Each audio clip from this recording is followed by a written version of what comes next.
La Convention citoyenne sur les temps de l'enfant a dévoilé son rapport ce dimanche et donc il a été rendu public. C'est un véritable cataclysme dans la société française depuis maintenant 2 ou 3 jours. Concrètement, tout le monde en parle dans le JT, dans les médias français, sur les réseaux sociaux. Ils ont proposé des mesures drastiques et je vais vous les dire dans un instant. Concrètement, pour poser un petit peu le contexte, c'est donc le CESE, le Conseil économique, social et environnemental, composé de 130 citoyens, des jeunes, des moins jeunes, des personnes plus âgées, qui vont se réunir et essayer de réfléchir pour améliorer la scolarité des enfants de la primaire au lycée.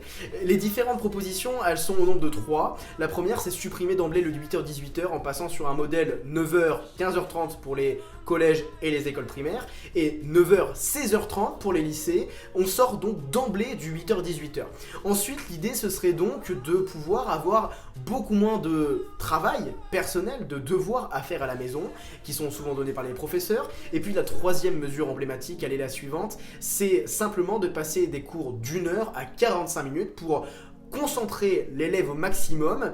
Les experts ils sont unanimes sur le sujet, les élèves et les enfants de manière générale manquent de sommeil, ils ont une surcharge de travail beaucoup trop importante et ils travaillent trop. En présentiel, oui c'est vrai, mais aussi en dehors. Le but de ces propositions il est clair, c'est de pouvoir réaliser ensuite l'après-midi, en fin d'après-midi, avant que les parents viennent nous chercher ou le bus vienne chercher, pouvoir réaliser des activités culturelles, des activités artistiques ou bien encore sportives. Le but pouvoir émanciper l'élève au maximum. Moi évidemment je vous tiens au courant de la suite de l'actualité. Bonne soirée à tous et à demain.